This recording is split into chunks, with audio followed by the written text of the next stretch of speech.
otak kita ini sebenarnya butuh istirahat. Tapi ada sebuah kewajiban atau mungkin ada deadline. Gimana sih caranya aku bisa tetap maintain kesehatan mental, lebih konsisten, terus juga kalian bisa punya ritme belajarnya untuk diri kalian tersendiri. Halo teman-teman semua, selamat datang pada video kali ini. Udah lama banget aku nggak buat video YouTube lagi, dan pada kesempatan kali ini aku pengen ngasih tahu tips yang sangat bermanfaat buat teman-teman, yaitu adalah tips untuk belajar ketika kalian lagi capek, lagi stres, lagi burnout, atau mungkin ketika kalian lagi sibuk-sibuknya, terus kalian tetap harus belajar untuk besok ketika kalian mau ujian. Tips ini banyak banget ngebantu aku dalam melaksanakan tugas-tugas, melaksanakan kewajiban-kewajiban aku di saat aku sedang burnout, dan aku berharap tips ini juga bisa bermanfaat buat kalian. Jadi please tonton sampai akhir biar kalian bisa menerapkan tips ini dengan baik tentunya. Let's go! Dulu waktu aku SMA, aku itu sering banget ngerasa burnout, dimulai dari banyaknya kegiatan, terus banyaknya tugas yang harus aku kerjain ketika aku masih di sekolah, terus juga kadang ketika aku banyak banget lomba yang harus aku persiapkan, aku itu jadi sering merasa kayaknya aku nggak punya waktu yang cukup. Tapi sebenarnya itu bukan karena aku nggak punya waktunya, tapi aku cuman merasa sedikit lebih lelah dari biasanya dan akhirnya aku memutuskan untuk nggak belajar, nggak konsisten, atau mungkin meninggalkan kewajiban-kewajiban yang harusnya aku kerjakan. Tapi setelah itu berlalu, aku pun menyadari kalau misalkan aku tetap harus melaksanakan kewajiban-kewajiban itu kan.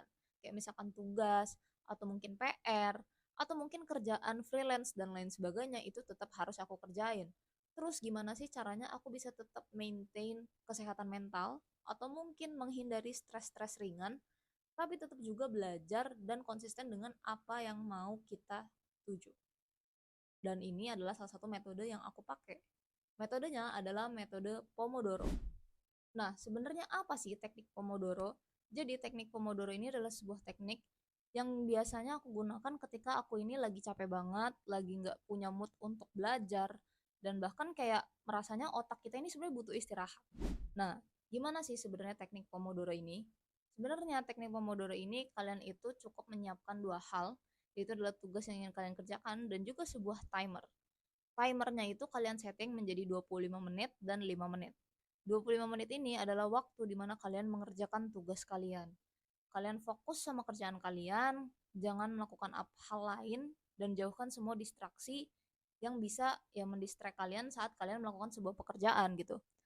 Terus, step kedua, ketika timer 25 menit tersebut habis, kalian langsung berpindah menjadi istirahat. Tapi istirahatnya itu nggak boleh istirahat yang mendistraksi. Kalian istirahatnya itu seperti misalkan jalan-jalan santai, atau mungkin stretching, atau mungkin minum atau makan cemilan ringan.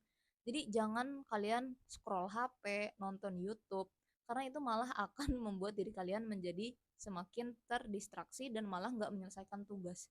Dan dari situlah biasanya kadang kalau misalkan kita baru kerjain tugas selama 5 menit, atau misalkan kayak baru aja ngerjain tugas selama 1 jam, itu tiba-tiba istirahat yang tadinya mau 5 menit, tiba-tiba malah istirahatnya jadi 2 jam, atau mungkin bahkan lebih, jadi lupa sama tugas yang mau dikerjainnya kayak gitu. Jadi teknik Pomodoro ini itu membiasakan kita untuk tetap konsisten dan juga memberikan rehat kepada otak kita secara berkala, dan akhirnya otak kita ini juga menjadi terbiasa kalau misalkan oh oke, aku 25 menit fokus. Setelah itu aku akan istirahat selama 5 menit. Yang nantinya kalian juga akan menjadi lebih rileks dan juga nggak merasa burnout sama pekerjaan yang sedang kalian kerjakan.